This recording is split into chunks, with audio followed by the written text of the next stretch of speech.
The founder of this religion was a real piece of work himself. I mean, here is a guy who impregnates a 9-year-old girl who becomes his wife, and that sort of sets the standard. I think you had mentioned marriage. Yeah, you had mentioned the other day that after the fall of the Taliban, when they go into these refugee camps, they're astonished by the number of 9-year-old wives. Yes.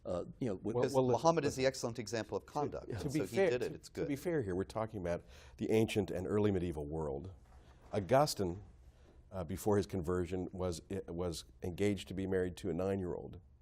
Okay, so you have well, I think what we have is in Christianity and contemporary Judaism, we've moved beyond a number of anomalies. Well, what Islam does not seem to have moved. What I think we recognize. Go ahead. Because Muhammad is the excellent example of conduct. What his example is normative in every way. Right. And so, yes, it's certainly true, and I think it's noteworthy that there are several aspects of Islamic, the Islamic biographies of Muhammad that clearly embarrassed Muslims at the time. Like when he set things up so that he could marry his former daughter-in-law, who was very beautiful, and that caused a lot of scandal, and he had to explain it. And this was clearly a source of embarrassment. But there's no embarrassment at all in the stories about the consummation of the marriage with Aisha when she was 9. It's taken for granted this is a normal thing to do.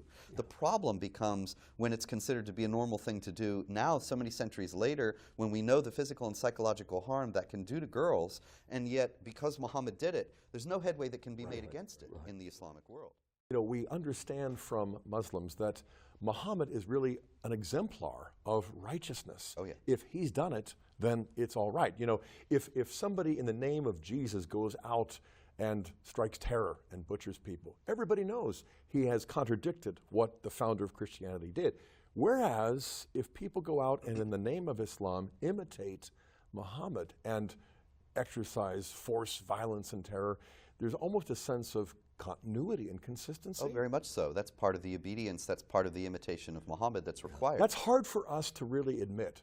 I mean, it's hard to kind of face up to that because of the conditioning I think we've received spiritually and culturally. Oh, yeah. Well, people think in the first place that if you speak about these things, it's somehow impolite or wrong because all religions are basically good. And while the Catholic Church, of course, we understand that the fullness of the truth is in the Church, whereas other religious traditions have only partial truth, some to a greater degree or lesser degree than others. But it's still it's considered to be sort of outside the realm of possibility that there could be the founder of a religion who says something like, as Muhammad said, "I have been made victorious through terror," or "I have been commanded to fight against people until they confess that there's no God but Allah and I am his messenger," and so many other things that Muhammad said and did that go against standard notions of human rights and morality. People can't conceive of that as a... Well, I mean,